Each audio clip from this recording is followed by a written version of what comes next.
Hi guys, today we're out here at the Soda City Market talking to people doing serious investigative reporting on the 10 Commandments. How many of the 10 Commandments can you name? I think 5. Do it. Okay, thou shalt honor their mother and father, shall not kill, shall not steal, shall not lie, and shall not take the Lord's name in vain. How many do you think you could name? Don't lie, don't steal, don't kill anyone. How many do you think you could name? Lord, it's been a while. Don't know. 3? Can you do 3? Yeah, I can do 3. Let's do it. Keep the Sabbath holy.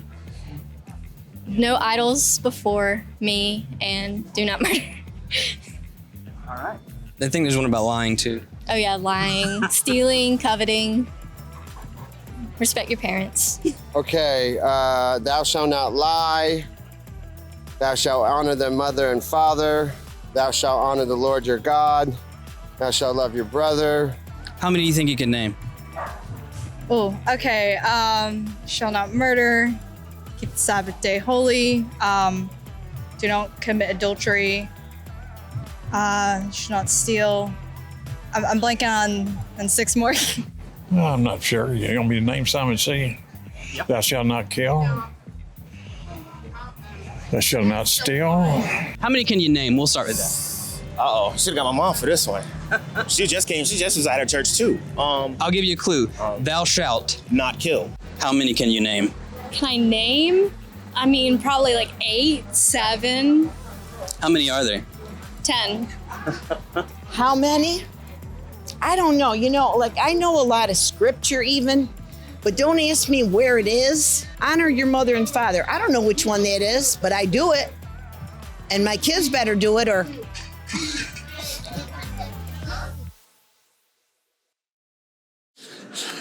Good times at the Soda City Market.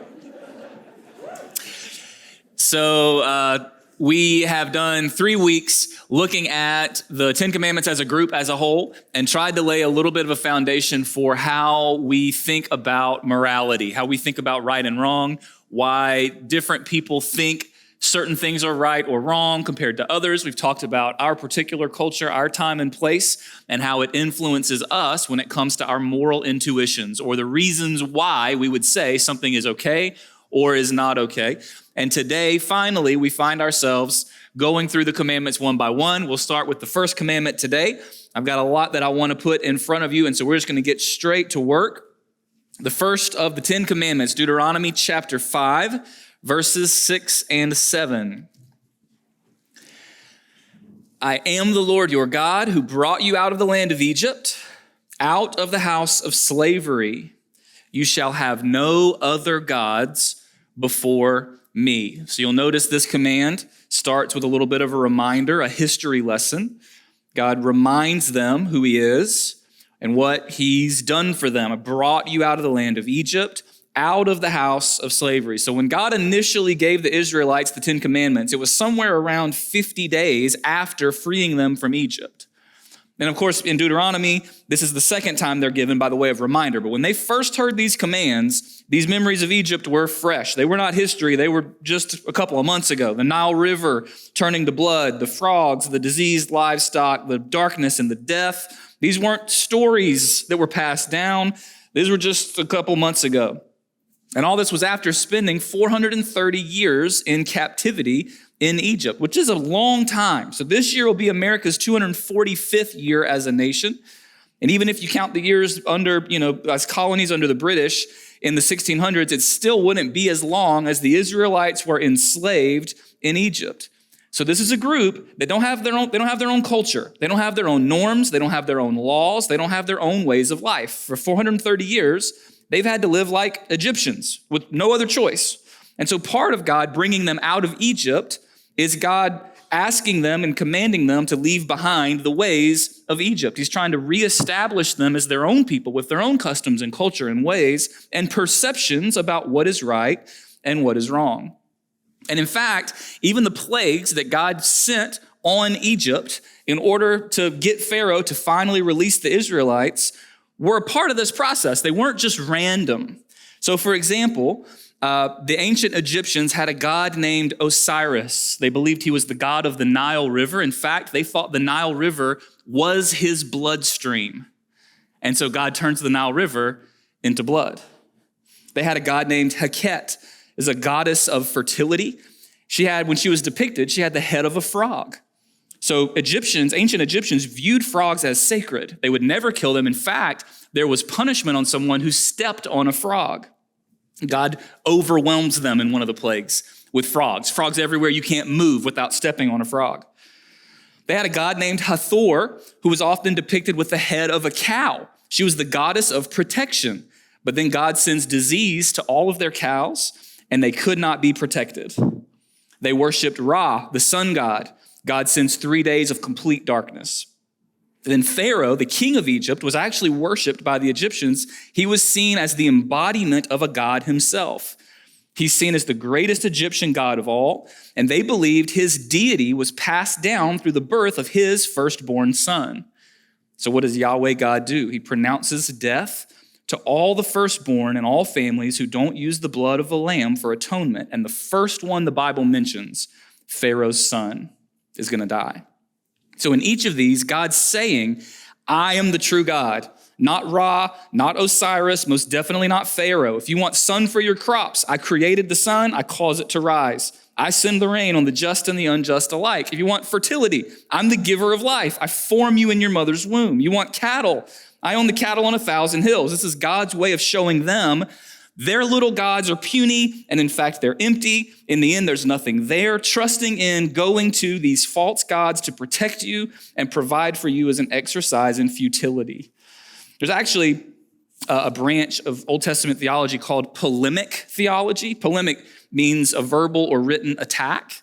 And the idea is that some of what we see happening in the Old Testament is something of a direct attack on other pagan religions and myths in the ancient Near East.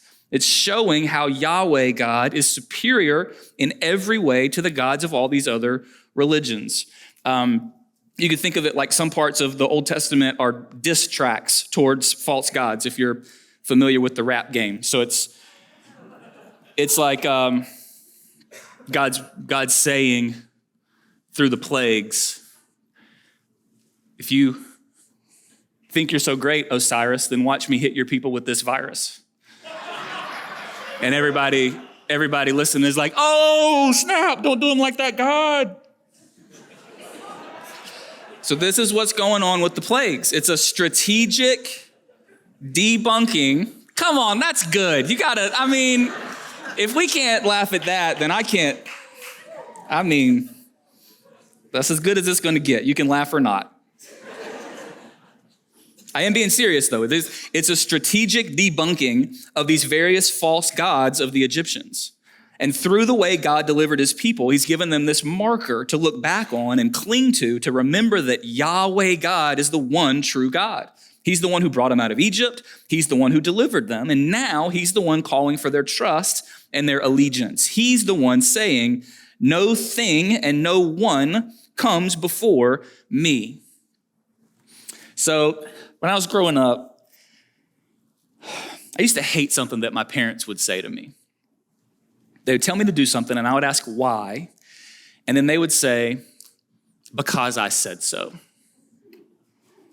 They said it all the time. I found it very frustrating, empty, unilluminating, lacking insight and clarity and nuance. When I was a kid, I swore that I would never say that to my children. If they wanted clarification, if my children wanted insight into my thinking, I would give it to them. My children would know my reasons. And my kids are now age 3, 6, 9. And the other day, I asked them to do something. One of them said, why? And I cannot tell you how effortlessly and smoothly, because I said so, rolled off of my tongue. But I know something now that I didn't understand fully as a child. So when I was a kid, my parents loved me more than any other humans on the planet. They sacrificed for me more than anyone on the planet. They served me and they helped me more than any other people did. And they were smarter than me. So because I said so was actually a great reason. They could have said, my love for you is proven. I've given more of my life to help you than anyone else. And because of who I am and what I've done, the fact that it's me asking you is a great reason for you to obey me. Because it's me who's asking, that is why you should do it. I don't know if you remember this, but that's actually what Peter says to Jesus when Jesus asks him to do something in the New Testament. If you remember the story, Peter's been out fishing all night. He catches nothing. He's a professional fisherman. He knows what he's doing. This is his livelihood. Jesus shows up after they've been out, coming in, catching nothing, tired, empty, boat empty. Jesus says, go back out, throw your nets on the other side of the boat. So for Peter, this is a nonsense command. It's the wrong time of day, in the wrong location. They already tried, they caught nothing. And Peter says, because you say so, I will. And of course, he goes out, catches a record haul. Because you say so, I will. Jesus, because it's you, I'll do it. If it's somebody else telling me, no. But you tell me, that's a good reason, and I'll do it. So this series is about trying to understand why some of God's commands don't always make sense to us. I think it's a valid pursuit, but don't miss that that's not entirely the point. You can actually be a Christian and obey God whether or not his commands make sense to you. In fact, if there is an eternal, all-knowing God, there's no way everything he says and does could possibly always make sense to us. We should start with the assumption he's going to say some things we don't understand on account of his omniscience. Sometimes it's entirely okay for us to obey God because he says to. He's the one asking. We know who he is. We know what he's done for us. He shows us who he is first, and that grounds his directions as he's commanding them. And that's what happens here. That's what happens throughout the whole Bible. The imperatives are grounded in the indicatives. Who God is, what Jesus has done for us, who we are in Christ comes first, and then the instruction. That's Old Testament and New Testament. Salvation is not the reward for allegiance to God. It's the reason for allegiance to God. So God says, I am the Lord your God who brought you out of Egypt. I've proved myself to you. Now that you're out of Egypt, I want you to leave behind the ways of Egypt as well. I want you to be allegiant to me because I'm the one asking. Verse 7, you shall have no other gods before me. So in terms of the moral categories we've been talking about for 2 weeks, this would be a command that comes from the authority and the loyalty foundations. This is a call to ultimate trust and allegiance and fidelity to the God of the Bible. So when you first hear it, you shall have no other gods before me, it might seem like God's saying either no polytheism, or maybe even if you're polytheistic, just make sure I'm the most important one. Like no other gods before me. That's not really what's happening though. So God's just proven the Egyptian gods don't provide, don't protect, don't deliver, weren't powerful, and in fact don't exist. And in context, right before chapter 5 of Deuteronomy, here's what God says in chapter 4. He says, has any God ever attempted to go and take a nation for himself from the midst of another nation? By trials, by signs, by wonders, by war, by a mighty hand and an outstretched arm, and by great deeds of terror, all of which the Lord your God did for you in Egypt before your eyes. To you it was shown that you might know that the Lord is God. There is no other besides him. So when God says, you shall have no other gods before me, that phrase before me could be translated in my presence or in my face, as well as first. So what God's actually saying with this first commandment is nothing and no one comes before me in your life. That's the heart of the first commandment. All right, so let's use some other scriptures to get a better feel for what this means, how it works, what all it entails. So I want to show you a couple places in the Bible. Midtown vets, you'll be familiar with these passages. The first one is Romans chapter 1. Why don't you turn with me to Romans chapter 1. This is, in some ways, a New Testament exposition of the first commandment. So Romans chapter 1, verses 21 through 25.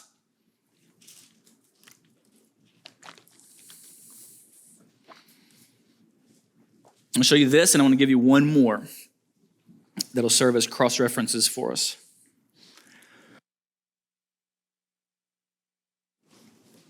Okay, Romans chapter 1, 21 through 25. This is Paul writing.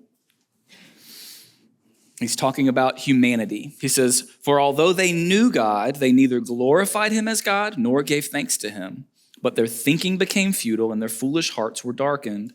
Although they claimed to be wise, they became fools and exchanged the glory of the immortal God for images made to look like mortal man and birds and animals and reptiles. Therefore, God gave them over in the sinful desires of their hearts to sexual impurity for the degrading of their bodies with one another. Catch verse 25. They exchanged the truth of God for a lie and worshiped and served created things rather than the Creator, who is forever praised. Amen. So Paul here says this is something that all human beings do. We exchange God for a lie. We put created things in God's place in our lives. That we're meant to look to God for our hope, for our contentment, provision, identity, joy, purpose, but instead, each and every one of us put other things in God's place. Other things become more important to us than God. And Paul refers to this as an exchange for a lie. It's a lie that any created thing can satisfy, fulfill, provide, protect the way that God can. That any created thing might be worthy of the worship that only God is worthy of. All right, let me give you a metaphor now. Jeremiah chapter 2. Jeremiah chapter 2. Flip there if you want. I think this one is typed up for you on the screen. God talking through the prophet Jeremiah in Jeremiah chapter 2. Has a nation changed its gods, even though they are no gods? But my people have changed their glory for that which does not profit. Be appalled, O heavens, at this. Be shocked, be utterly desolate, declares the Lord. For my people have committed two evils. They have forsaken me, the fountain of living waters, and hewed out cisterns for themselves, broken cisterns that can hold no water. Some quick context. There were three ways in the ancient Near East that people would get water. The first one and the best one was to live near a stream or a river. Unfortunately, that only applied to those lucky enough to live near freshwater streams. It was the best source of water. So the second option to get water was to dig a well. It's the second best option available, but you had to be rich and wealthy. It was impractical for most. So people often had to use cisterns, which is basically just a big pot to catch rainwater. This is the worst way to get water because it gets stagnant and gross very quickly. If you've ever seen, a basin of standing water that's been sitting out for a few days, you know what happens to it. And so God is using this image, this metaphor to say, I'm supposed to be your fountain, your stream of living water. But instead of coming to the stream, you go out and you get a cistern, and it's not even a good cistern. It's a broken cistern that doesn't even hold water. And God's using this to paint a picture of the human condition. He's using thirst as a metaphor for our inner neediness. He's saying that everyone drinks. This is what it means to be human, that you will turn to something to quench your inner thirst, to fill your inner emptiness, that everyone builds their life on something. And there are two options. You can pick God or you can pick something else. And whatever that something else is, functionally becomes a God to you. You may not call it by name or not. God made us for himself, to know him, walk with him, enjoy him, delight in him, be with him, to be our fountain of living water. And this is how life is supposed to work, that we walk with God and know him in a way that we find our joy, meaning, identity, contentment, all of it in him, and then everything else falls into place. But God says through scripture, our problem is every single one of us, we forsake him. And in our emptiness and our inner thirst, we turn to other things that we hope to function as a God of sorts for us. So this is why the African church father Augustine said, God, our hearts will not rest until they rest in you. Martin Luther has a commentary on the Ten Commandments, and he has an interesting insight. He says, if you never break the first commandment, you will never break any of the others. And if you break any of the others, you've already broken the first. So for example, if you lie, why are you lying? It's because something in that moment has become more important to you than God.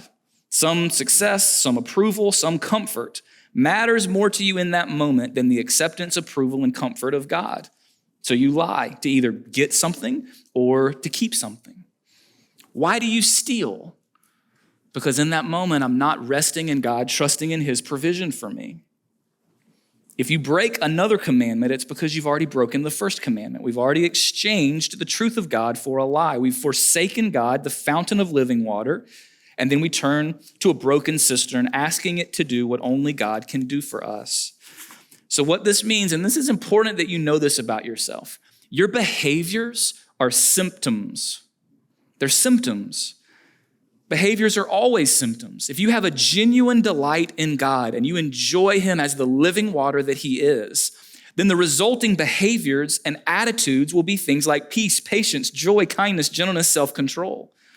But a failure to enjoy God will result in behaviors and attitudes like anger, worry, selfishness, pride, rebellion, self-righteousness, drunkenness, all kinds of sins. These are symptomatic of forsaking God, the fountain of living water. So anytime we actively sin, something else happened before it. We've turned from God. We've not gone to God as our fountain of living water. We've not gone to God for our hope, joy, happiness, our value, and something else is functioning as God in our life. This is actually the heart and the substance of the first commandment. Now, if you look throughout human history, almost always, not for us as moderners, but it still happens in our world, just not in the Western world as much. Almost always, this has happened concurrently with belief in and worship of false gods. And throughout human history, there's been all sorts of examples of this. So just like in Egypt, so as another example, in the time of Jesus, there were all sorts of false gods that the Greeks and Romans worshiped. So they had Plutus, who was the god of prosperity and money. If you wanted prosperity and money, you would go to his temple, you would make offerings in the hope that he would deliver it to you. They had Athena, the goddess of wisdom and politics. They had Aphrodite, the goddess of sexuality and beauty. They had Nike, the goddess of victory. They had Bacchus, the god of partying and alcohol. And all of these gods were actually a means to something else, to get prosperity or power or beauty or whatever it was that was important to you. They're the means by which people would make the exchange, the truth for a lie.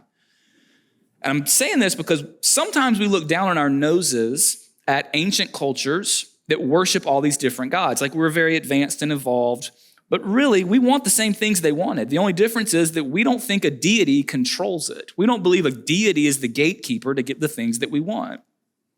But back then, they worshiped Plutus. They believed he was the giver of material wealth. They didn't want Plutus. They just wanted what he thought he could give them. They wanted money. They believed material goods were able to deliver contentment, so they worshiped Plutus in hopes that he would deliver.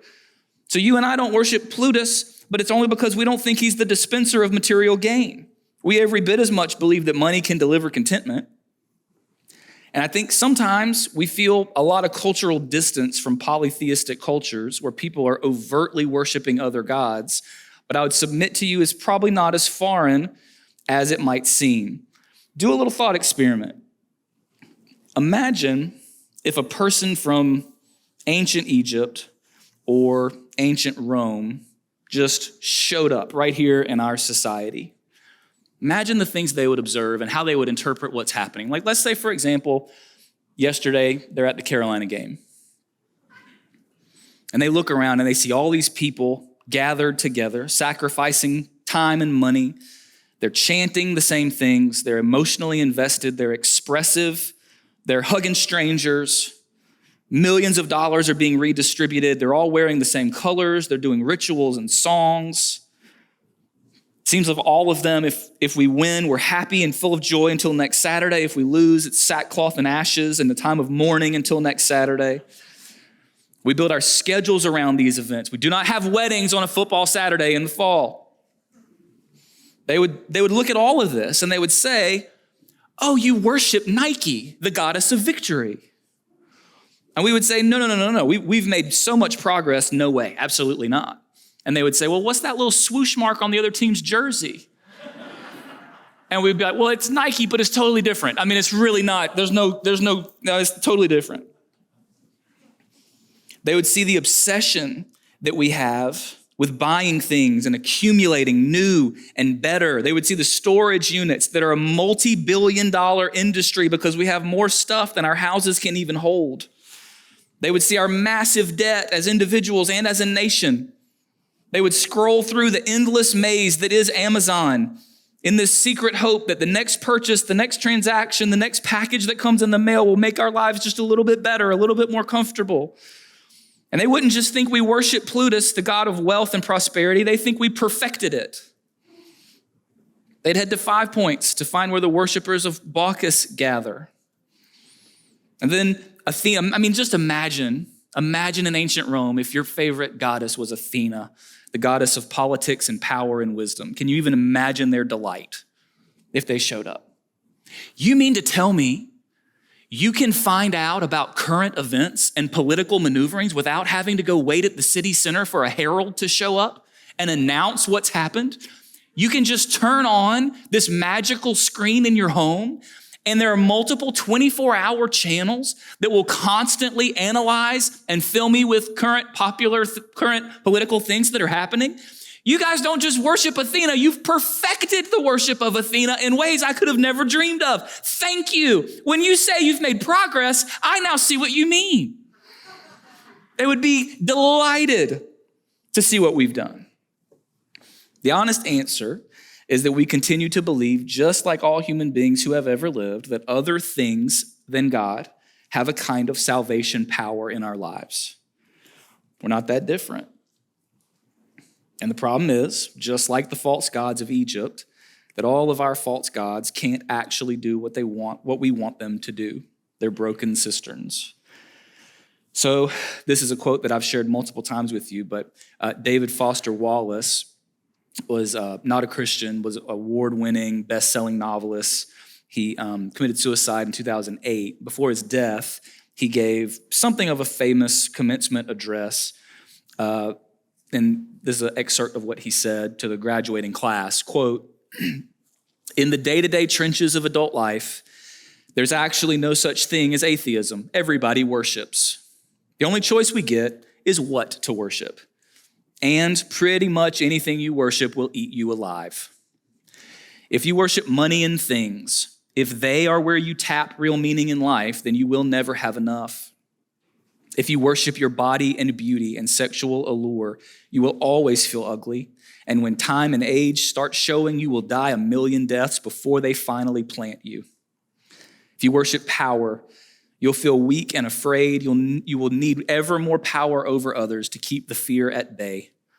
Worship your intellect, being seen as smart, and you'll end up feeling stupid, a fraud, always on the verge of being found out, and so on." End quote. I'll add to his list in an effort to offend all of us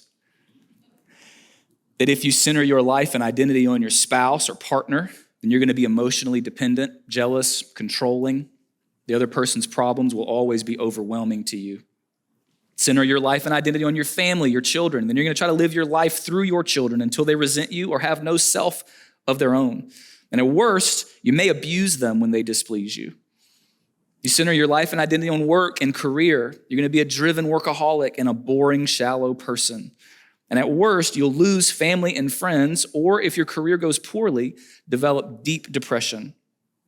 Center your life and identity on pleasure, gratification, comfort. You'll find yourself addicted to something. You will become enslaved to whatever escape strategy you use to avoid the difficulties and hardness of life.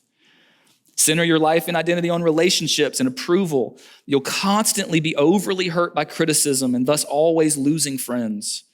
You'll fear confronting others and therefore be a useless friend. Center your life and identity on some noble cause, and you end up dividing the world into good and bad. You demonize other people, and ironically, you end up controlled by your enemies because without them, you have no purpose. Center your life and identity on religion and morality. You will, if you're living up to your standards, be proud, self-righteous, and cruel. If you're not living up to your standards, your guilt will be devastating. It's just not going to work. Nothing that is created can bear the weight of providing us with identity and meaning. Only God can do that. I'll give you some quotes that I've used before. This is a very popular quote. This is from Jim Carrey, the actor. He says, quote, "I think everybody should get rich and famous and do everything they ever dreamed of so that they can see it's not the answer."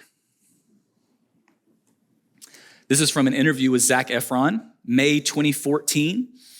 He's explaining why in his mid-20s he had to check into an alcohol rehab facility. He says, quote, "I had done films back to back to back. I was burnt out. there was something lacking, some sort of hole that I couldn't really fill up. This is a real quote from him. He's quoting me from my sermon today. This is a real quote. Some sort of hole that I couldn't really fill up. I was just so deep into my work. It was really the only thing I had. I mean, you're in your 20s, single, going through life in Hollywood, you know. No, Zac Efron, I don't. I sure don't. Nope, no clue. This is why the first command from God is for your good. That's why it's a beautiful and brilliant command. It's a call to align yourself with the only thing that can truly satisfy, the only thing that can truly hold you, the only one who can ever set us free. Our hearts will not rest, God, until they rest in you. So, let me just give you, in conclusion, a few questions to diagnose yourself, to find out what you have exchanged God for, or at least are tempted to exchange God for. These would be good for life group discussion this week. You can jot them down or even come back and listen to the sermon and get to jot them down then. There's some things you might ask yourself. What do I want the most in life? What makes me happiest? What do I go to for comfort? What do I rely on to comfort myself when things go bad or get difficult or I'm hurting? How do I explain myself to others? Like when I meet someone, what's something that seems very important that they know about me very quickly? What do I brag about? What do I want to be most known for? What do I complain about the most? What if I never got this thing? If you never got it, or if it was taken away, would make you resent God or walk away from him?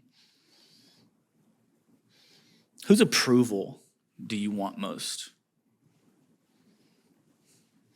What do you sacrifice for? What do you most easily sacrifice for? What does your money most easily go towards? Like, you don't even have to think about it. Like your wallet just floats right straight towards it. It's just so easy to spend money on. If you'd say, I don't sacrifice for anything, then comfort is your God. What are you most afraid of? So some examples are, if your false God is the God of power or control, then your greatest nightmare is humiliation or uncertainty. If your false God is the God of comfort, then your greatest nightmare is stress or demands or restrictions. If your false God is the God of approval, then your greatest nightmare is rejection. So I want to invite you this morning to obey the first commandment for your good, to trade your false gods for the one true God, to run to God with your broken cisterns, and in exchange, receive God himself, receive the righteousness of his son Jesus, receive the finished work of Christ in your place. So if power or control are your God, then God invites you to trade that broken cistern, because only he can give you what you want. He's in control. He has all the power, and he's proven it by sending Jesus to conquer death. If comfort is your God, then God says, I love you. Nothing will be able to give you the rest that you want. Only I can do that. If approval is your God, God says you can stop worrying what other people think of you. It's slavery. If you realign your allegiance to me, then you become my beloved, my child, in whom I am well pleased, and I will never leave or forsake you. And on top of all of that, in the way that the other false gods throughout history were always a means to an end, Jesus is the only one who's both the means and the end. If you worship him, you get more of him, and he's the prize. The true God is the only God who won't let you down, the only God who laid down his life for you, the only God who conquered death for you, and he's the only one your soul actually needs. He's the only one who is the fountain of living water. He is the true God. So you should have no other gods before him. Let's pray.